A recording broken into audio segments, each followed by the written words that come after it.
Shome, and he's a rising junior at Skidmore College. Shadman Shome is currently majoring in molecular biology. Wow. And minoring in English, and plans to earn his Bachelor of Science by 2017. Mr. Shome has interned for New York City Council member Gail A. He recently supervised and tutored at Guideline Tutorial, advising high school students of the Historia community on the college process and helping them prepare for an upcoming standardized test. Would you please welcome him with me, and please move here.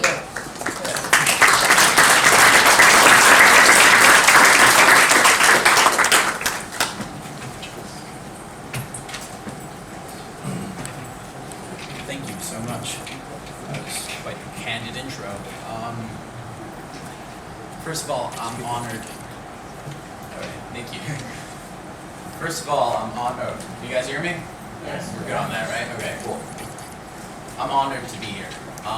It's honestly being beside Miss Sally Kader after all you've done, and my family friend and obviously family, my family friend, Imam Kazi Kayom, which gave this opportunity to speak on behalf of the Muslim community as well as the community I represent, which is Queens. So, August of 2000. A few months after bracing ourselves for the new millennium, my mother and I were on our way to the new world. A world that I only knew through Curious George, Frog and Toad, and whatever book my dad was sending me from his Queens apartment.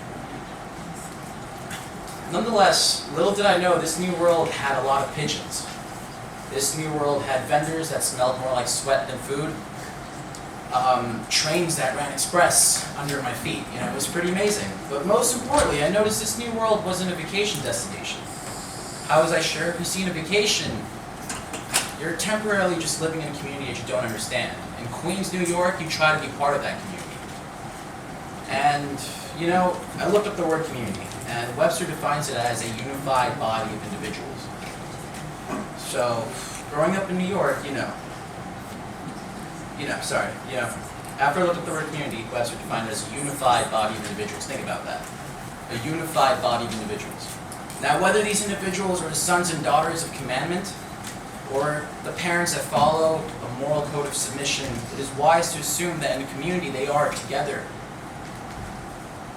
They are indeed in the crosshairs of not just others' beliefs, but others' ideas.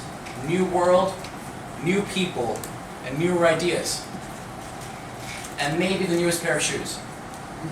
Growing up in New York, these crosshairs tend to push your adolescents to consider observation, as well as respect and courtesy. And speaking of observation, Youth Day is a holiday celebrated by quite the many countries at various parts of the year, just not America. It is an international observance of youth. So it kind of bothers me that there isn't enough recognition to the fact that in 2003, children in northern Nigeria found themselves in a hot spot for polio. But as of yesterday, Africa has gone 1 year without one case of polio. Yes. Yes,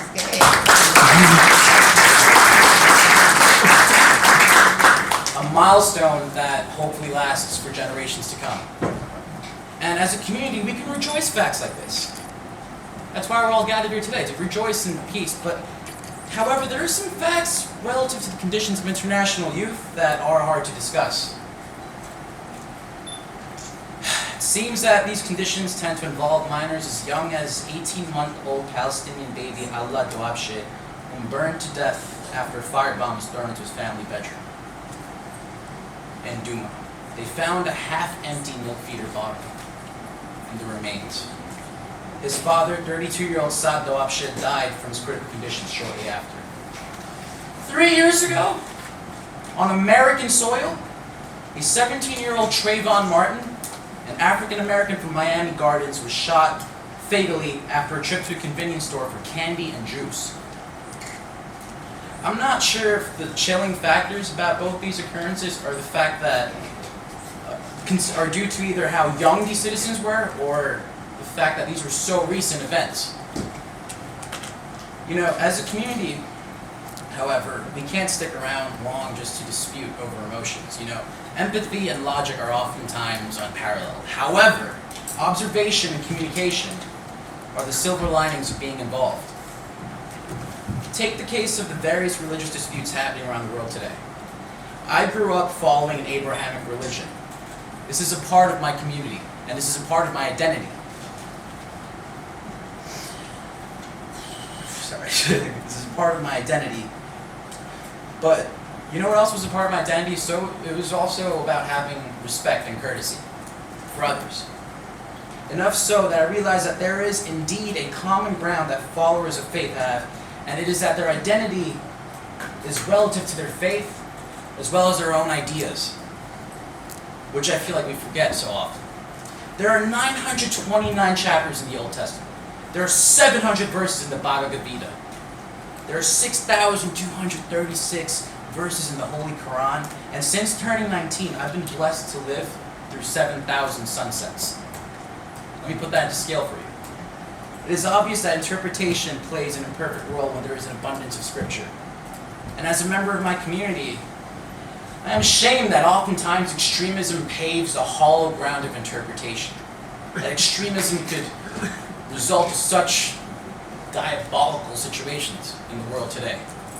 But what I've learned, I guess, from growing up in New York and since coming to this new world is that religion is a part of our identity. But having respect is being a part of your community. Thank you.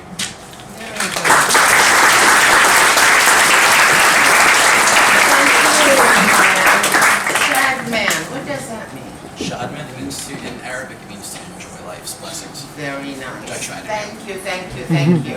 You enlightened us with your experience, and I want to thank each and every one of you because I think they all deserve a very big hand. I learned so much. Please.